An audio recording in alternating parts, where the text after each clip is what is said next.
Mateo 16, versículo 1 al 4 dice: vinieron los fariseos y los saduceos para tentarle, y le pidieron que les mostrase señal del cielo. Mas él respondiendo les dijo: cuando anochece, decís buen tiempo, porque el cielo tiene arreboles, y por la mañana hoy habrá tempestad, porque tiene arreboles el cielo nublado.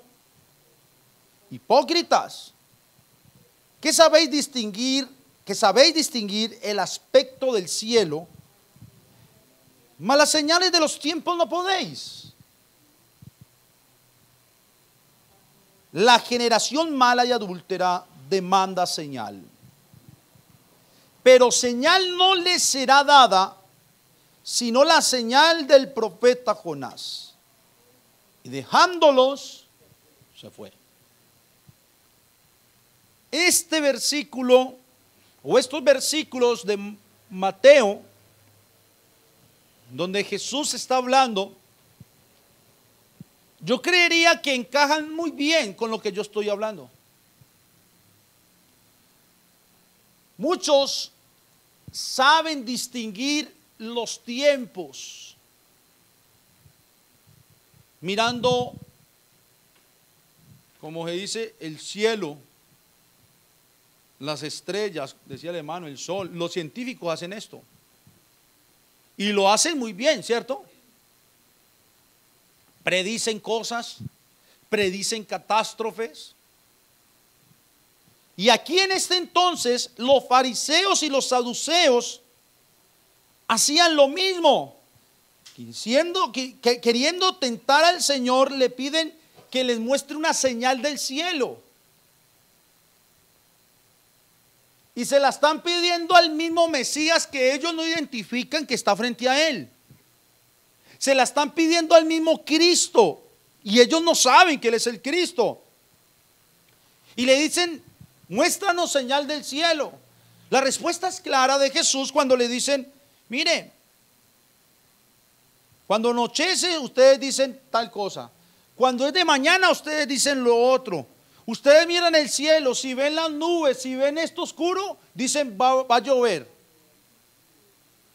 Así no es la gente antiguamente en el campo, ¿no? Todo el mundo miraba. Aquí un día iba con el hermano Gallardo y miró el cielo un color. ¿Y usted qué dijo? Que a usted le habían enseñado que cuando eso era porque venía un verano, algo así, que un verano impresionante. Claro, y eso antiguamente fue lo que se enseñó, mirar el cielo. De hecho, los antiguos miraban era el tiempo, la hora, todo con el sol, las sombras. Bueno, ¿cuándo se puede sembrar? Eso, cuando era la tierra muy buena para sembrar, todo eso. Y Jesús le está diciendo a ellos: eso lo conocen muy bien todo eso. ¿Cómo no saben distinguir el aspecto del cielo? ¿Ve cómo saben distinguir el aspecto del cielo? Mas las señales de los tiempos no la conocen. Y él se les estaba hablando precisamente porque quien les estaba hablando era del que todos los profetas habían hablado y ellos no entendían. Quien les hablaba, quien dialogaba con los fariseos, con los saduceos, era el autor de las profecías y el fin de las profecías mesiánicas. El Cristo anunciado, el Mesías anunciado. Y estos hombres no entendían y estaban en su tiempo. Él estaba frente a ellos y no sabían. Y por eso les dice: mire, la generación mala, adúltera, demanda, pide señal. Le está hablando a ellos en específico.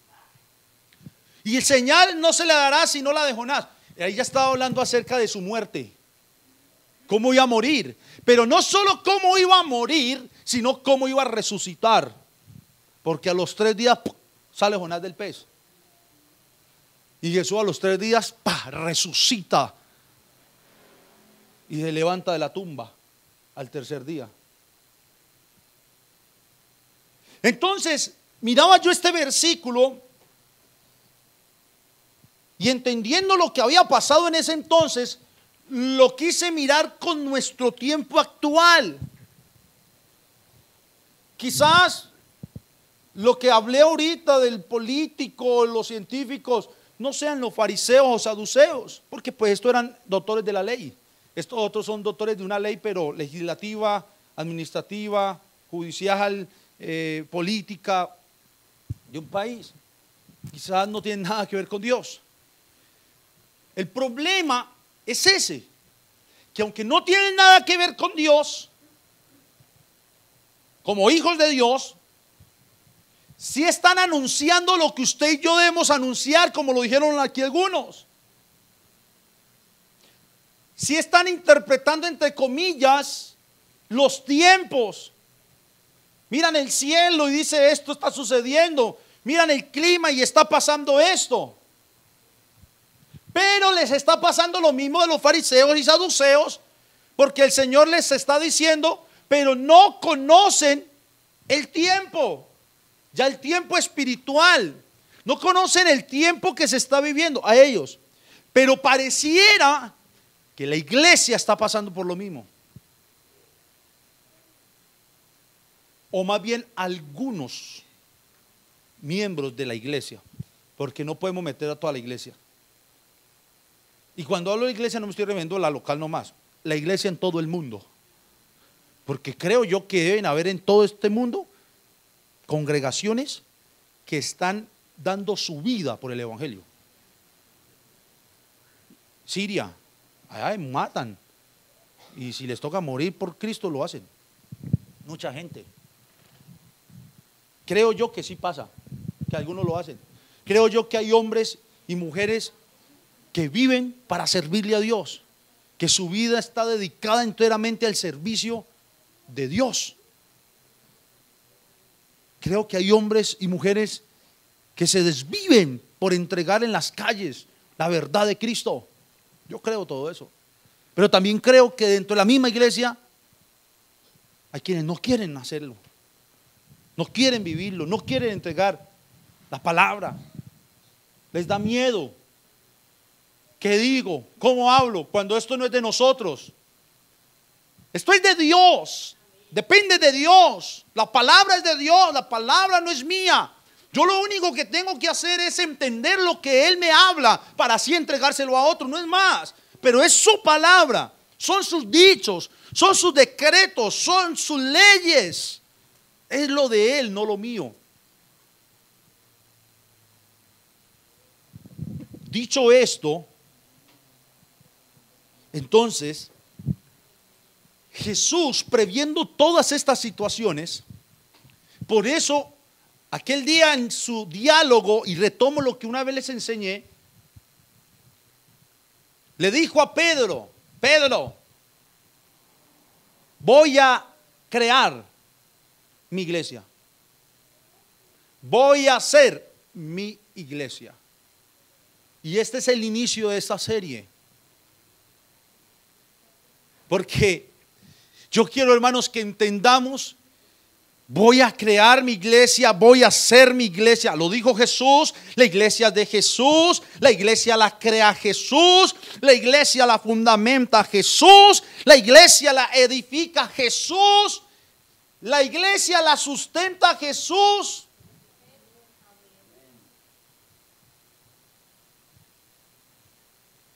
Es de Él. Entonces yo pienso en esas palabras, ¿no?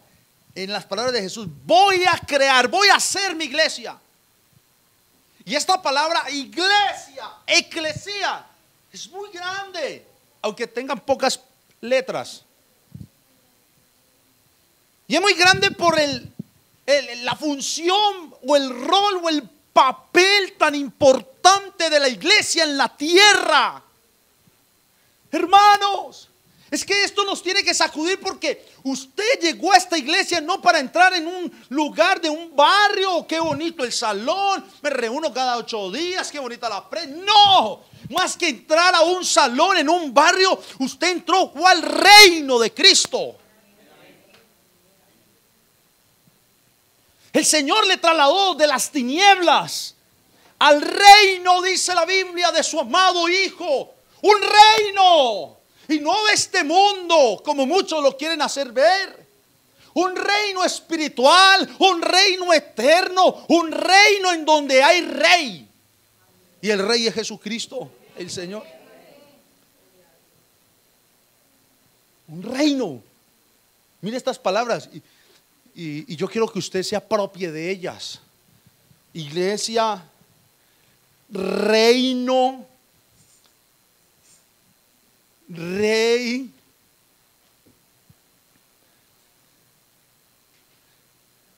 Hay gente que se pone contenta por vivir en ciertos países, ¿cierto? Porque hay de países a países. ¿Quién le gustaría vivir en Suiza? Su sueño. Esos paisajes de Suiza, ¿no? Montañas. Allá los Alpes suizos donde sale el agua más rica. No me imagino tomando un café por allá en una cabañita al lado de las montañas. Y además que si alguien viene de por allá y se sienta aquí o llega a nuestro país, ¿y dónde? Suiza. Y debe sentir Suiza. Ah, mi casita al lado de tremenda montaña, una cabaña bien bonita.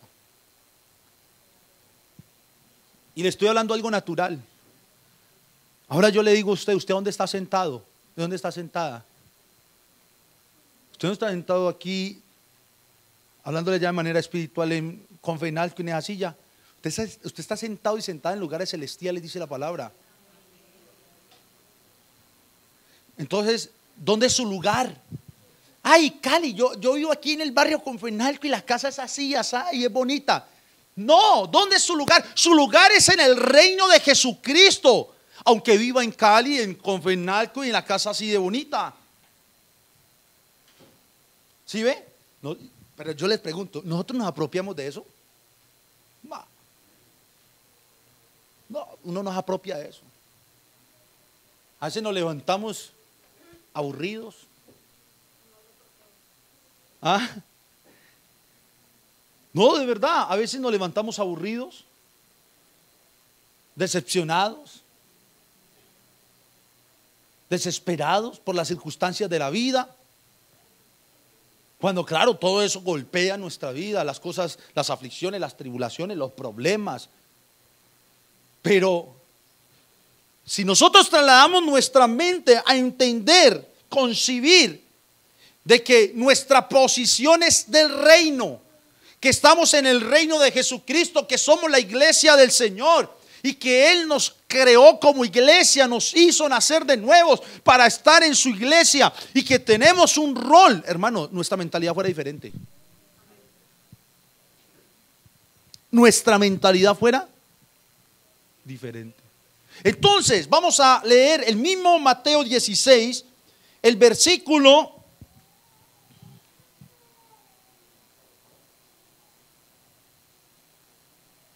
18 al 20. Mire cómo sigue la secuencia. En el mismo Mateo 16, ahora saltamos al versículo 18 y le dice, después de que Pedro le confiesa que él es el Cristo. Mire, los saduceos y los fariseos no lo vieron como tal. Pero quienes andaban con Jesús sí entendieron, o en este caso quien andaba, Pedro, sí entendió por revelación de lo alto quién era el que estaba frente a él. Porque Pedro le dice, tú eres el Cristo. Y eso viene de una pregunta que le hace el Señor, ¿quién decís vosotros que soy yo? Versículo 15. El versículo 16, respondiendo Simón Pedro, dijo, tú eres el Cristo, el Hijo del Dios viviente. Hermanos, ¿ustedes creen que era normal que alguien le dijera a Jesús que él era el Cristo? Hermana Ana, ¿era normal? Hermano Henry, cree que no, revelado. Alguien que me diga por qué, qué relevancia tiene esta confesión de Pedro.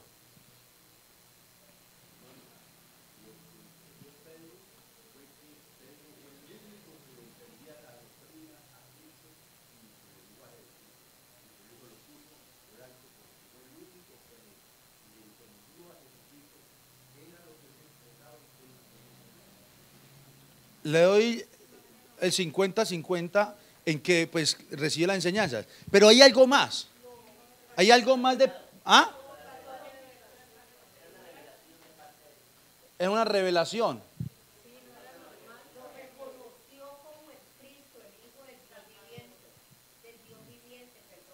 Amén.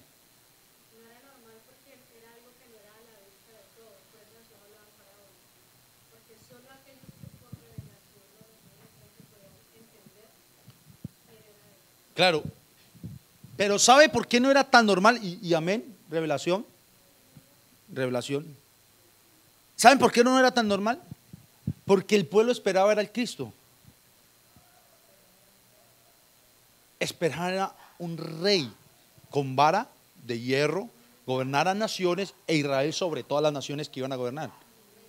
Ahora, ¿qué tan normal es que le digan al hijo del carpintero, José, tú eres el rey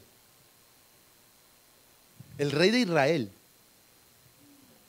el Cristo prometido, el Mesías? Eso era una locura. Eso era una locura, hermanos, para ese tiempo. Por eso Jesús le dice, versículo siguiente, entonces le respondió Jesús, bienaventurado eres, Simón, hijo de Jonás, porque no te lo reveló carne ni sangre. Obvio, ¿qué carne le iba a revelar eso? Nadie iba a venir, ve, él es el Cristo. Sino mi Padre que está, ¿dónde? Recuerden que todo viene de Dios mismo, la revelación. Y yo también te digo que tú eres Pedro. Paremos ahí. ¿Me hice entender? No era normal. Es más, hago ahí una cuñita de lo que fue el tiempo apostólico, la primera era. ¿Por qué perseguían a los cristianos? A nosotros nos enseñaron, hermano Henry, que era porque del nombre, y es que la iglesia del nombre es la especial, ¿no? Claro, nosotros somos del nombre. Cuando hablamos del nombre es todo lo que conlleva a los que ya pues, saben de la doctrina. Pero no tanto por eso. ¿Por qué los perseguían? ¿Por qué le dijeron a Pedro cuando lo apresaron junto con otros, después de haberlo golpeado, le dijeron váyanse, pero no hablen más en ese nombre, por favor? ¿Ah? Era por eso, porque ya estaba abierto al público que Jesús era el Cristo, al cual habían matado. Estoy hablando después de la crucifixión. Entonces ya estaba dicho, y Pedro de hecho lo dijo: ustedes mataron al Cristo, al autor de la vida. O sea, decirle eso al pueblo de Israel fue una barbarie. Fue una barbarie. Es como que usted esté esperando su Salvador. Bueno, así fue lo que pasó. Vino el Salvador, no entendió que él era el Salvador y lo cogiste y lo mataste. ¿Cómo se sentirá la persona? Eso fue lo que vivió el pueblo. Esperaban al Cristo. La palabra Cristo es ungido, el enviado, Mesías lo mismo, y no que una en griego, otra en hebreo. Venía el Salvador de Israel, porque primero era Israel, que ahora entendemos que es el Salvador del mundo. Venía la salvación para ellos. Ellos la estuvieron esperando desde tiempos antiguos. Fue anunciada por los profetas. Israel en la cautividad siempre esperó a su Salvador. Y los profetas fueron usados para que les dijeran: no teman, esperen, su salvación vendrá. Lo van a conocer. Él ha oído su lamento. Él los salvará. Él los levantará. Israel siempre estuvo teniendo esa esperanza de verdad en su corazón. Y los profetas dieron como esas pistas para que entendieran a través de lo que escribían cuando llegara el tiempo de la visitación. Pero la Biblia dice que llegó el tiempo de la visitación. Israel no lo entendió. ¿Y qué hicieron? En vez de recibirlo, lo mataron. Lo crucificaron al rey. Entonces, cuando Pedro de pronto anunciaba: Jesús, el hijo de carpintero, es el Cristo. Por eso Jesús, de hecho algunos dicen que no está bien dicho Jesucristo. Eso no está mal, está bien Jesucristo. Pero algunos lo dicen es Jesús el Cristo. Sino que nosotros lo abreviamos. O hicimos nombre compuesto. ¿Ah? Ajá. Entonces lo dicen así, listo, pero lo entendemos, Jesús es el Cristo. Entonces él salía y decía, mire pueblo de Israel, Jesús es el Cristo, Jesús es el Cristo, Jesús es el Cristo. ¿Y qué pasaba? Pues la gente se trastornaba porque les estaban diciendo, el que murió es el rey, el que murió es el Salvador. ¿Cómo así? Vino el rey, vino el Salvador y lo matamos. ¿Dónde está? No se preocupe, resucitó. Y ahí empezaba ya el proceso de la fe. Y los prodigios y los milagros para que creyeran en el que había resucitado. O sea, eso es una locura. Eso es no, mano, es que nosotros leemos la Biblia y nosotros, Jesús, el Cristo, y ay, pero ¿por qué les daban tan duro? Qué pesar. No, es que les daban duro porque ellos decían, ¿cómo van a decir esta enseñanza, esta doctrina? No hablen más en ese nombre. No digan más que Él es el rey. Nosotros tenemos ya rey y estamos esperando el Mesías. Es más, váyase para Israel y me lleva de una vez porque yo quiero Israel. Compren pasaje para mí también. Bueno, nos lleva. Si ustedes le quieren dar una cuñita aquí, hermano, si ustedes le quieren un regalo a pastor algún día, llévenlo con la familia de Israel. Créanme que ni en esta vida ni en la otra lo olvidaré. Ahí les confieso, es uno de mis anhelos ir a este lugar, no porque vaya a sentir algo místico, wow, flotea allá, no, sino porque soy apasionado a la historia y de lo que todos los días de mi vida es esto, la palabra. Entonces llegar al lugar donde pasó, creo que lo entendería mejor para entregarlo mejor. Entonces, próximo proyecto, reunir mentiras. Yo creo que así pastores no dicen, vea, yo tengo que ir allá para poder enseñarles mejor. Y la gente dice, sí, mandemos al pastor. No, amén, si Dios así lo quiere, así será. Y si no, cuando traspasemos paredes, lo lograremos. Entonces, si alguien va a Israel en este momento y dice, y se para y dice, Jesús, el que hace 2000 años mataron, es el rey de los judíos, es el Cristo, el Salvador prometido por los profetas. ¿Sabes qué pasa? Estos ortodoxos judíos, ahí sí ya ortodoxos de la vieja guardia, se van a parar y van a empezar unos pleitos. Yo no sé si usted ha visto en YouTube, hay gente que va a predicar y los callan y se ponen bravos y dicen, cállese, y que yo no sé qué, porque ellos no aceptan eso.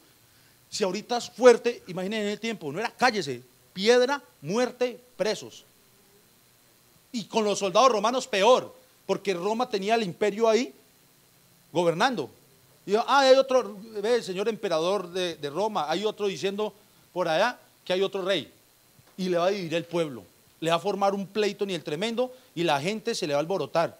El emperador, ¿cómo así? No, vaya y prendan a todos esos cristianos, porque aquí solo hay un rey.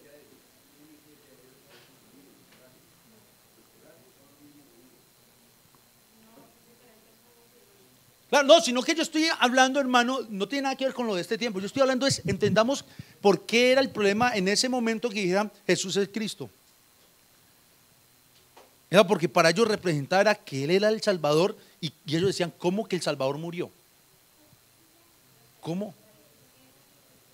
Ajá. Entonces,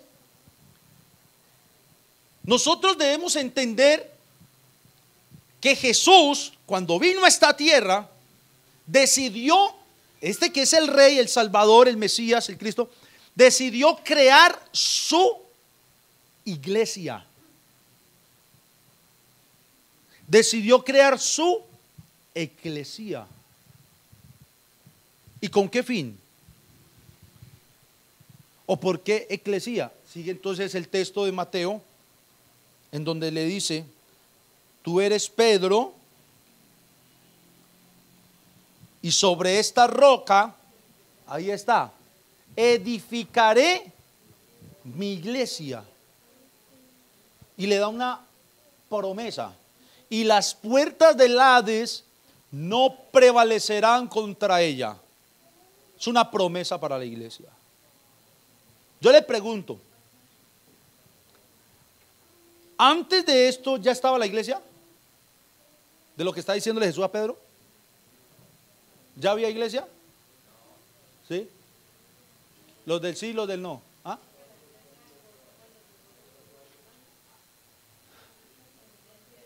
La iglesia se formó cuando llegó el Espíritu. Bueno, buena esa. ¿Cuándo se forma la iglesia? ¿Cuando llega el Espíritu Santo?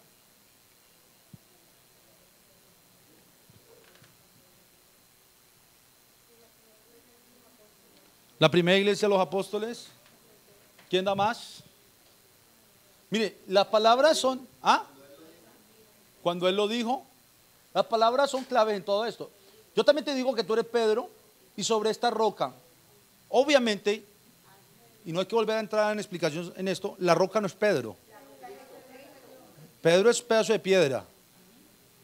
Pero ¿qué es lo que la iglesia católica dice? Ve aquí eso, y por eso dicen que Pedro, el pontífice y esto, lo otro. No, la roca es Cristo. Él es la roca. De hecho dice que la roca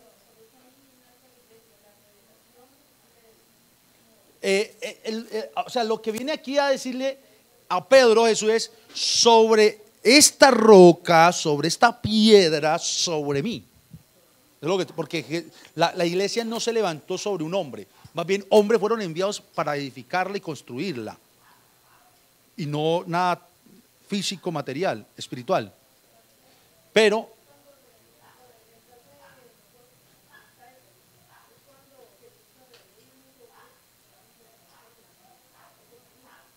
no, claro, no, sino que estoy hablando en el tiempo de la historia, cuando Él decide que es iglesia, después de acá.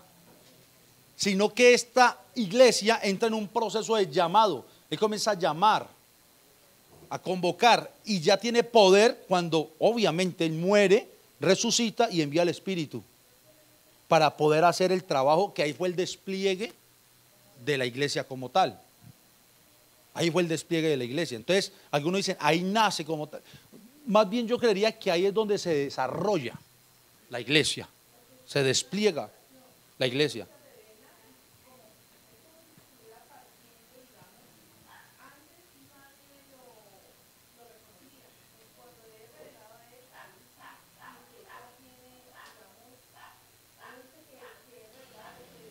Sino que hay que entender algo, ¿no? Aquí fue Pedro, esto no fue para todo el mundo. O sea, Él está diciendo es lo que Él va a hacer. Es lo que Él va a hacer. Él está diciendo lo que va a hacer. Ahora, ¿qué es iglesia? Ustedes ya, los que ya vieron la enseñanza, ya la escucharon. ¿Qué es? O sea, amén, asamblea. Pedro entendió lo que dijo Jesús. Si antes nunca nadie ha hablado de iglesia, o más bien Cristo en los versículos anteriores nunca dijo: mi iglesia va a hacer esto. ¿Cómo iba a decir si apenas aquí estoy diciendo edificaré mi iglesia? Iglesia.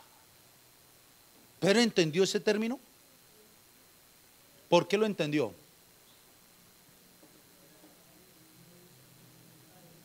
Porque fue revelado. No, lo revelado, ojo, fue que Él es el Cristo. Esa es la revelación, que Él es el Cristo. La pregunta es: está Jesús frente a Pedro. Ojo, oiga hermano, yo ya esto lo he enseñado como en 3 ocasiones. Está Jesús frente a Pedro. Pedro le confiesa quién es Él. Le dice: tú eres el Cristo, el Hijo del Dios viviente. Jesús le dice: te felicito, bienaventurado eres, porque Dios te lo ha revelado. No es de hombres, es de Dios. Y a ti te digo que tú eres Pedro,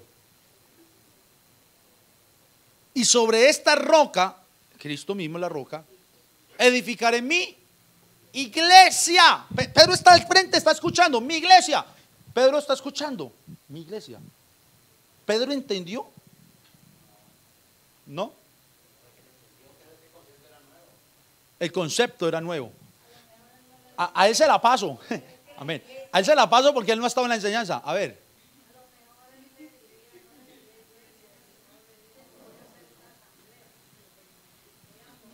voy a hacer una asamblea. La iglesia somos nosotros mismos. Escúcheme, hermanos. Sí, todo eso está bien, somos nosotros. Le estoy diciendo es, Pedro entendió. Si yo a usted le digo, ahorita pasa el de champú mazamorra, ¿usted entiende?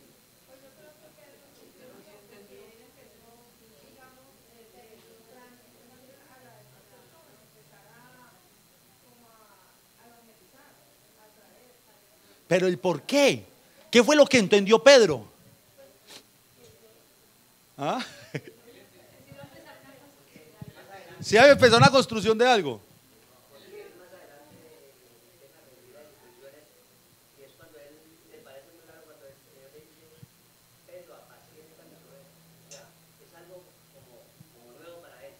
Bueno, ahí fue ya después de la resurrección. Pedro se esconde, se tira al agua y el Señor le da su legado, lo que va a hacer. Él ya sabía.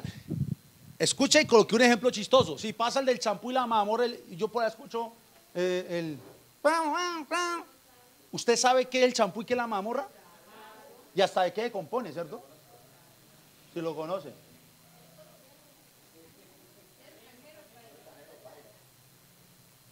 Escuche esto. Oye, hermano, no, por eso era necesario volver a entregar. ¿El pastor Estién se acuerda? ¿Por qué Pedro, bueno, les digo, Pedro sí entendió lo que Jesús le dijo, y muy bien. Y no por revelación, aquí no, la revelación es de Cristo. No.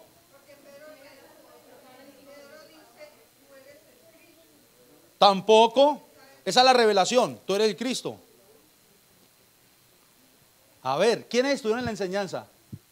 Hace un año. Hace un año. Ahí estuvo el pastor Steven, la hermana Yugloria, hace un año, ¿no? ¿Les puedo preguntar? Hace 2 años. Y hace 3 años.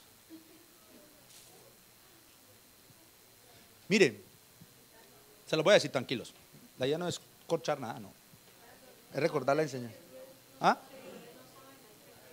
Venga, de pronto la hermana Lady, ella ha escuchado este mensaje. Ahí está la hermana Lady conectada. La hermana Lady se recuerda y algo que escriba y me dice.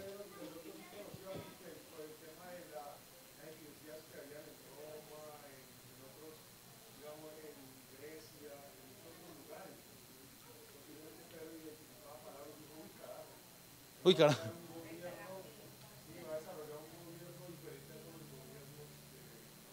Amén. Ese es el sentido, vea.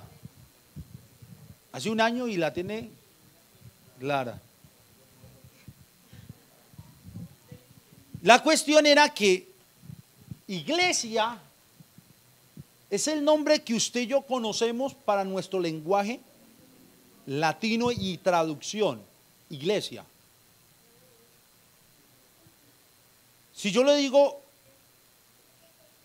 asamblea, ¿qué significa la palabra asamblea? ¿Ah? ¿Ah? Mejor dicho, si, ¿cómo se llama? ¿Nuestra congregación se llama qué?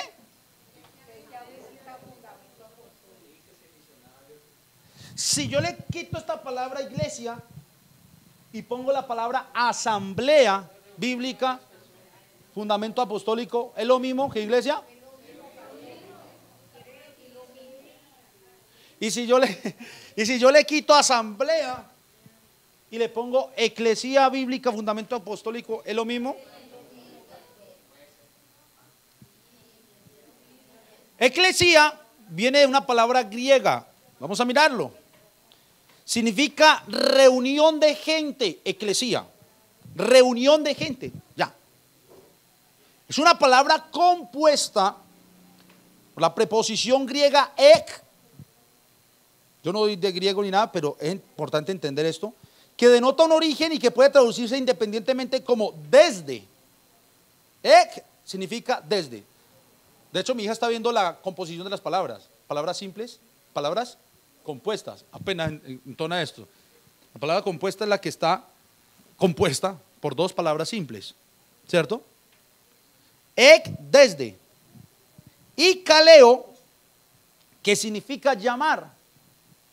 La definición más genérica es la de una reunión de ciudadanos, o sea, hablando de eclesía, llamados desde sus hogares a un lugar público.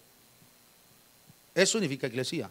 O sea, aquí no le estoy metiendo nada religioso. Es un término natural, legal. Y ese término eclesía, que si tú lo traduces, quiere decir asamblea o igual a iglesia.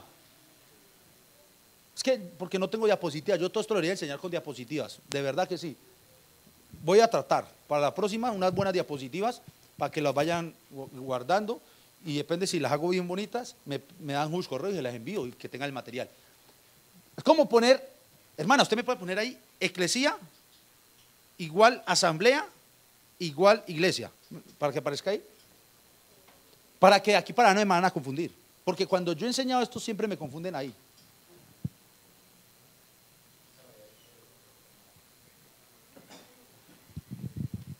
Oiga, qué cosa tan diferente.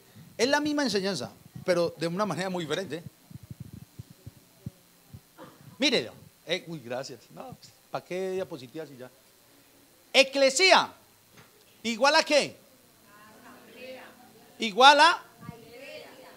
¿Cuál es la diferencia? Que esta viene una palabra griega. Y ya viene la traducción y a lo que se traduciría al final para nosotros como miembros de una comunidad espiritual. Entonces, cuando tú y yo leemos que Jesús está diciéndole, Pedro, voy a edificar sobre esta roca mi iglesia, pues créame, hermano, que Jesús no le dijo así como yo estoy pronunciando a Pedro, iglesia. Pedro le está diciendo, Pedro, ve, Jesús le está diciendo a Pedro, Pedro, sobre esta roca voy a llamar gente de muchos lugares, sacarlo fuera de sus hogares, aquí al público. Voy a reunir gente. O sea, le está diciendo, Pedro, voy a hacer una eclesía. Voy a hacer una eclesía. Pedro, voy a hacer una asamblea. Pedro, voy a edificarla, voy a construirla. Ahora sí, Pedro lo escucha y dice, eclesía. Pues no lo está diciendo así el texto, yo lo voy a parafrasear. Bueno, Señor. ¿Y el por qué bueno, Señor? Porque Pedro conocía muy bien, como dijo el pastor Steven, acerca de la eclesía griega y la eclesía romana. Y esta eclesía griega y romana se dio antes de Cristo. O sea, las asambleas griegas y romanas. Los griegos, ¿quiénes eran? Los griegos eran los pensadores, los del conocimiento, los de la sabiduría. De ahí, es más, de allá vienen los grandes filósofos.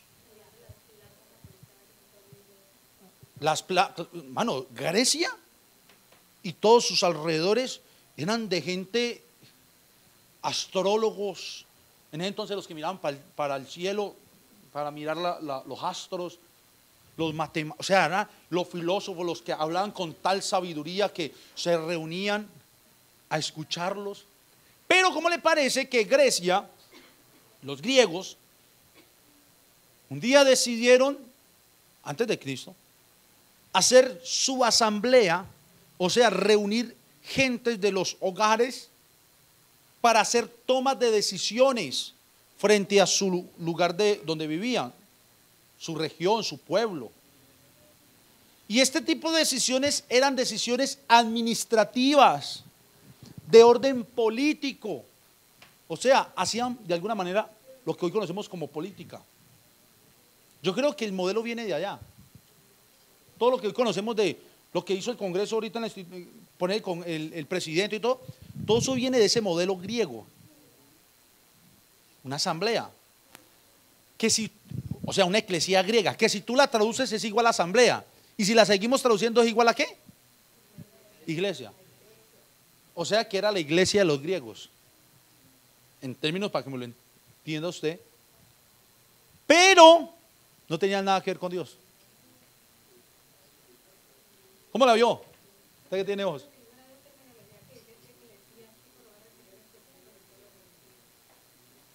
No, ya nosotros sí, porque ya es el término para lo que es la parte espiritual, eclesiología, eclesiásticos, pero la raíz de esta palabra es esa, reunión de gente. Como esa es la raíz de esta palabra, ¿qué hizo Jesús? Toma esto y dice, ahora yo voy a hacer mi reunión de gente. Mejor dicho, ahora yo voy a reunir los míos. Los griegos reunieron su gente para tomar decisiones, su asamblea, su eclesía, tomar decisiones administrativas. Ahora los romanos también tenían eclesía, asamblea. Y la asamblea romana, su fuerte no era tanto las decisiones administrativas y políticas. La asamblea romana o eclesía romana era el poder militar. Poder militar. Porque Roma se ha especializado por guerras, por conquistas. Entonces los romanos hacían su eclesía, o sea, su asamblea. Vuelvo y le digo, nada espiritual, nada iglesia como conocemos ahorita la iglesia. Pero si usted sigue la traducción, iglesia. En palabra, es el término de la palabra natural. Eso es como, le voy a poner un ejemplo. Pastor. El pastor es un término espiritual. ¿Ah? Eso no es un término espiritual. Pastor es quien cuida ovejas. Ovejas. Venga, ¿ustedes son ovejas? Me. A veces llega la hermana Lorena, me. Ella llega haciendo me, pastor. Ustedes no son animales. Ustedes son personas. Pero la Biblia, ¿cómo lo llama? Ovejas. Entonces, se deriva. Ajá. Entonces, mire, por ejemplo, cuando Jesús dijo, apacienta mis ovejas, ¿entendía Pedro cuando Jesús le dijo eso? Claro. Él sabía que eran ovejas. Pero créame que Jesús y Pedro sabía que Jesús no le estaba diciendo, váyase al campo, mi hijo, a trabajar con ovejas. No, ¿qué estaba entendiendo Pedro? Va a traer muchas almas y las va a apacentar. Y a esas almas le llamo ovejas. Cuando le dijo, Pedro, ya no serás pescador como siempre lo has sido, sino que ahora serás pescador de hombres. Pedro entendía, claro, pues yo trabajo tirando la red, sacando pescados. Ahora me está diciendo es que voy a lanzar también una red y ya no. Imagínense Pedro por las calles tirando, ¿cómo se llama eso? Y la gente caminando y pues, espere, no se preocupen que Jesús me dijo que voy a pescarlos. Vengan para acá. Porque nosotros tiramos la red. Imagínense ustedes salir, yo, venga, voy a tirarle la red. ¿Sí ve? Los términos. Pasa lo mismo con la palabra eclesía. Jesús le dice, edificaré mi iglesia. Pedro entendió, claro, porque él sabía que había eclesía, asamblea, nada espiritual, romana y griega, y la romana era para las conquistas. Esta es bien especial. Los romanos, la manera de conquistar ellos era que el rey o emperador mandaba a sus mejores guerreros de Roma y los mandaba a infiltrar las ciudades o la ciudad que iban a conquistar. Roma, vuelvo y le digo, se caracterizó por conquistas. Es más, desde los egipcios, ¿sabe qué hacían ellos cuando conquistaban un pueblo? El faraón tenía una silla, estilo silla de peluquería, pero en oro. Una cosa de locos esa silla. Y ahí donde uno pone los pies cuando peluquea, también tenía algo parecido para poner los pies. Pero ¿sabe qué tenía ahí en el piso de esa plataformita donde ponía los pies? Tenía un poco de escritura, de nombres. Y era de los pueblos que había conquistado. Cada que conquistaban un pueblo lo escribían en donde él ponía sus pies, el faraón, como símbolo de poder y de dominio. Imagine eso, diciendo, tengo el dominio sobre este pueblo. De ahí viene, que eso es otra enseñanza, cuando dice, pondré a tus enemigos por estrado de tus pies. Y toda la palabra conecta, hermanos. Entonces, los romanos eran enviados a un pueblo. Vayan, entren a X pueblo, vamos a conquistarlo. Pero para ello hacían una asamblea. Y el rey y los mejores instruidos en batalla daban las instrucciones para sus mejores guerreros y le decían, bueno, van a ir a este pueblo y lo van a conquistar. ¿Y cómo creen ustedes que lo conquistaban? ¿Ah? Acabando con todo.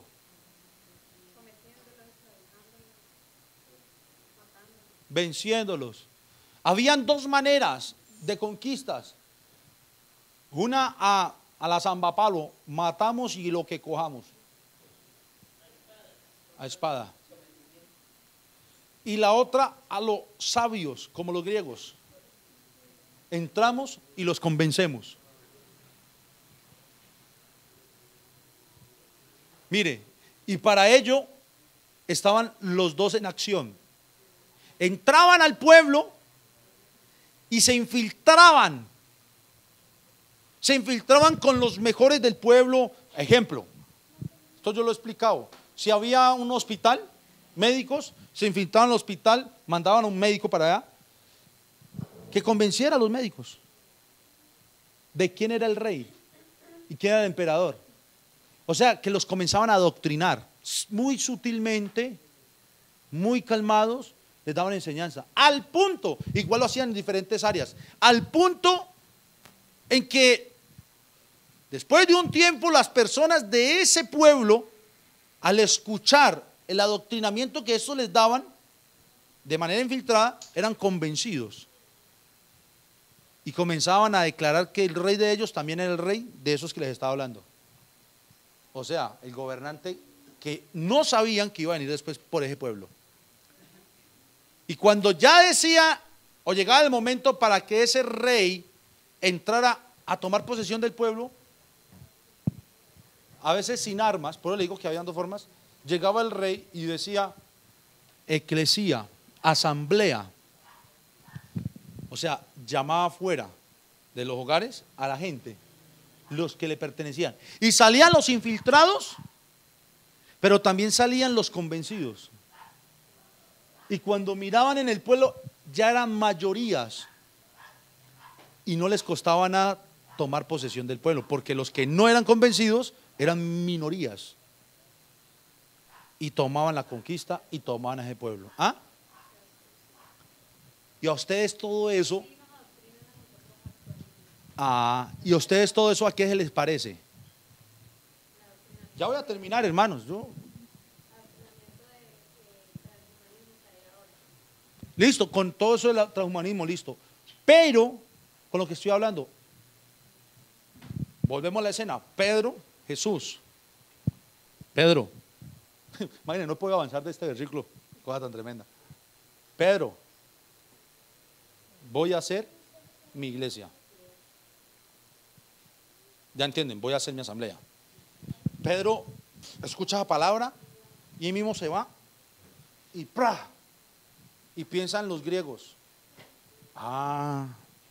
Y ¡pra! Y piensan los romanos. Ya te entiendo, Jesús. O sea, en otros términos, o sea que vas a reunir gentes. Le estoy parafraseando. Hagamos de cuenta que eso existió, no está escrito, pero les voy a parafrasear. Y como que el Señor le decía, ay, ¿me entendiste, Pedro? Sí, Pedro, necesitamos reunir mucha gente. Y esa gente va a venir a mi reino. Y a ese reino, llamado el reino de la asamblea, se conocerá como la eclesía de Jesucristo.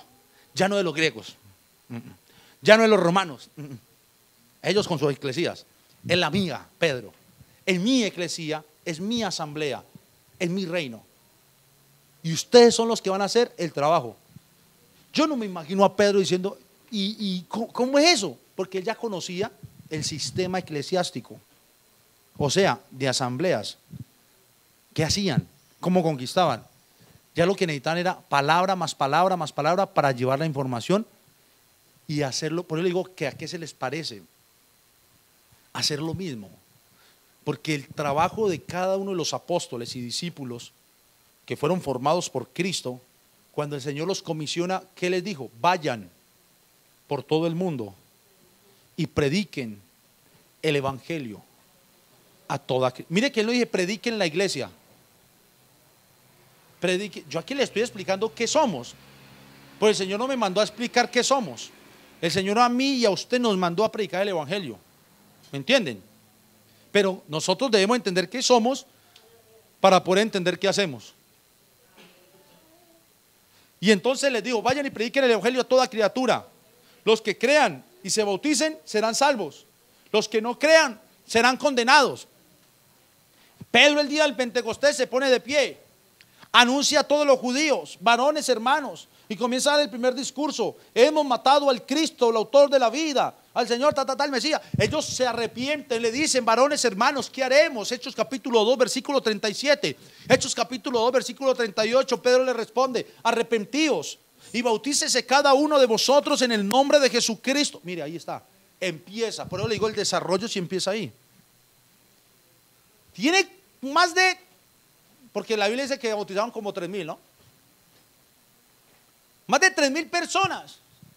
Y Pedro comienza a entregar de la mejor manera lo que Jesús ya le había enseñado para hacer eclesía, para hacer iglesia, para el desarrollo de la iglesia. Y les dice, arrepiéntanse, conviértanse, bautícense en su nombre y van a recibir el don, la promesa del Espíritu, la salvación, porque para ustedes y comienza a decirles. Y de ahí para acá, hermano, comienza el despliegue y el desarrollo de lo que conocemos la iglesia de Jesucristo. Por eso hay que remarcar, ¿la iglesia de quién? De Jesucristo. No es de un hombre, no es de un pastor, no es de un político, es de Jesús. ¿Sí? No, esto no consiste en rótulo denominacional. Eso consiste es que Él fue el que la edificó y la formó. Sino que es necesario que nosotros entendamos dónde empezó esa edificación. Entonces, va a haber un día en que el rey también va a volver.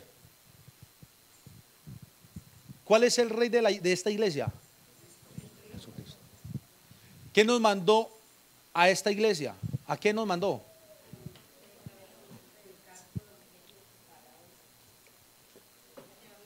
A llevarlas. Ahora está así, hagamos el break y ahí es donde desprende lo de la serie que les decía al comienzo. Tanta cosa que tenemos que entender de la iglesia primitiva, la iglesia del medioevo, la iglesia contemporánea, la iglesia en tiempo apocalíptico. La pregunta es, ¿qué estamos haciendo nosotros como iglesia? ¿Sí ve todo esto para llegar a esto? ¿Qué estamos haciendo usted y yo? No pensemos en los otros, que otros quizás lo están haciendo. Usted y yo, como iglesia, ¿qué estamos haciendo como iglesia? Como eclesía, como asamblea de reino. ¿Qué estamos haciendo? Si estamos como infiltrados, en el buen sentido de la palabra, para los amigos. Vamos a pensar, uy, esta gente nos infiltró. Todo un extraterrestre infiltrado.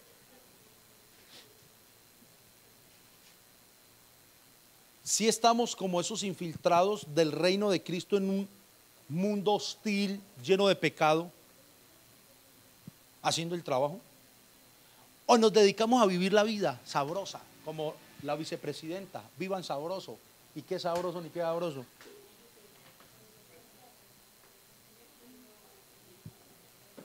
De verdad, hermanos.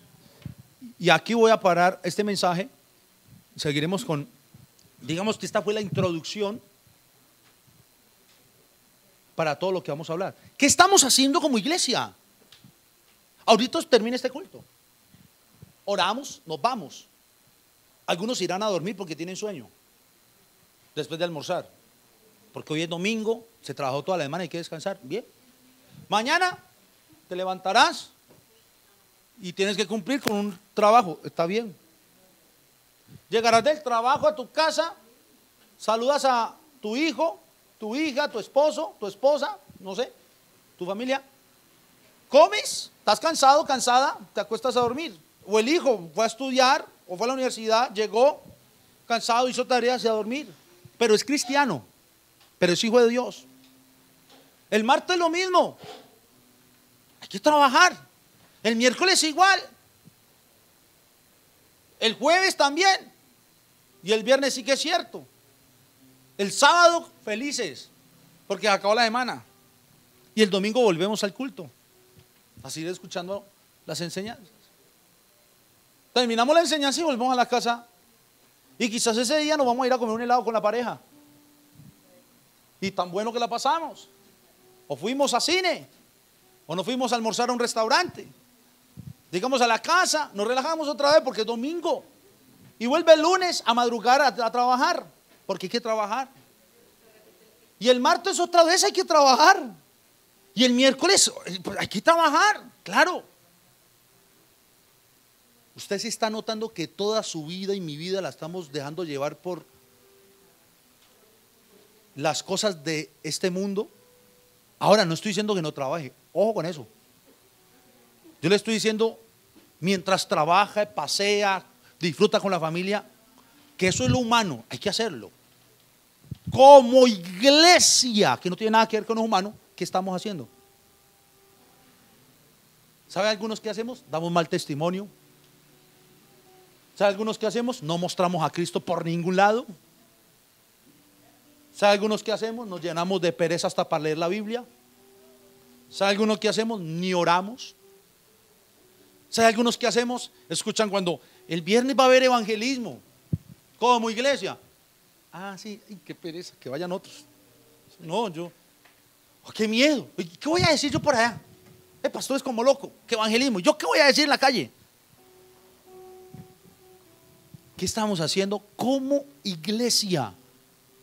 Porque le digo algo, y esto yo lo he informado mucho aquí. Su vida en cualquier momento se va a acabar. Mi vida en cualquier momento se va a acabar. Y ese trabajo, y el estudio, y la comida, y el heladito, y los lujos, y lo que consigamos se va a acabar. La Biblia dice, cielo y tierra va a pasar. Todo se perecerá, todo se acabará. Mas mi palabra nunca. Esa permanece. Este mundo, y lo dijo un presidente, no será el mismo. Y nosotros amañados en este mundo que no es nuestro mundo.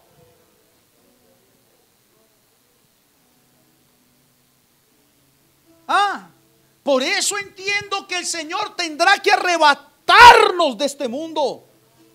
Pero hablamos del arrebatamiento y lo hablaré cuando lleguemos al momento de la enseñanza apocalíptica. Porque si no nos arrebatan y nos fuéramos de este mundo. Ay, no, para mí el vivir es Cristo, decimos. El morir es ganancia. Mentiras. Nos aferramos a esta vida y no nos queremos morir. Ay, yo quiero servirle a Dios, decimos. Yo daría mi vida y hasta cantamos mentiras. Todo daría. No importaría. Eso deberíamos, hermano Henry, realmente deberíamos eliminar el coro de nuestro repertorio y eliminarlo hasta que lo vivamos, o por lo menos si se canta, quien lo viva que sea el que lo cante. Oh, pastor, no diga eso, no diga eso, hermanos, ni el pastor. Decimos por un momento, y a veces tenemos un momento y los desperdiciamos en bobadas, en lo que no tiene sentido. ¿Sí han escuchado el coro? ¿Ah? Todo daría. Hermano, un momentico. Todos, escuchen, cante un momentico de ese coro que vamos a eliminar hasta que lo vivamos. ¿Sí lo sabe? Por un momento en tu presencia. Escuchen. Y ustedes me dicen si lo deberíamos de cantar. En tu presencia,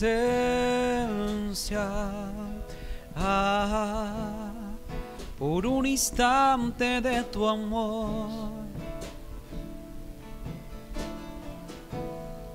por un destello de tu gloria. Medite en esa letra. Por un minuto. Por un minuto, nada más. O sea, todo daría. ¿Todo daríamos? No importaría. ¿No importaría? ¿Qué no importaría? Lo que tenga que pasar. ¡Mentiras! Pare ahí, hermano. ¡Mentiras! Qué bonito que fuera así, pero mentiras. Nosotros no daríamos todo por un momento de su presencia, porque tenemos hasta 24 horas. Vea, tenemos 12, a veces ni una hora en su presencia. Mentiras. Y es que lo que tenga que pasar, y nos llega cualquier problema y no queremos ni saber de oración, porque no tengo tiempo para eso, de iglesia, llevo a ir por allá a la iglesia. Mentiras. Que lo que tenga que esperar. Otra mentira. Porque no esperamos siquiera lo que el Señor nos dice que esperemos. El Señor nos dice: espere mi respuesta, y nos afanamos porque no vemos la respuesta. Sí, amén. No somos capaces ni siquiera de sacrificar cosas que nos gustan. Porque no, es que estoy en esta tierra, yo tengo mis gustos, yo tengo mis cosas. Ay, Dios mío, ¿qué estamos haciendo como iglesia? ¿Ah? Lo que tenga que pasar. Cantamos sin entendimiento. Lo que tenga que esperar. Y es que tengo hambre de ti.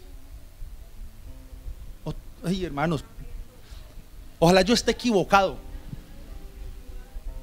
Y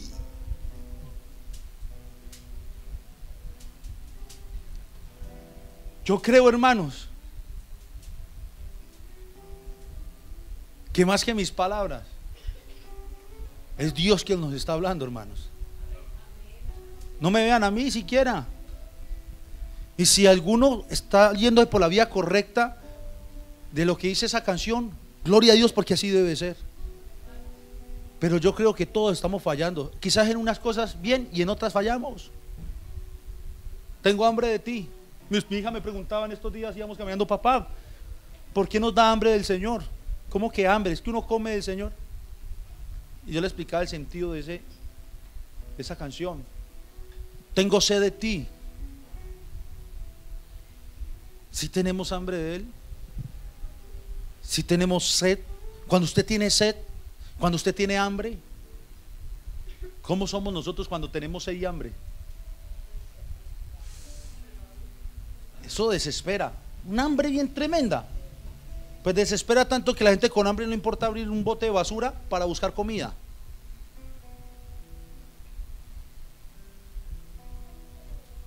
Y nosotros sí estamos hambrientos de Él, sedientos de Él.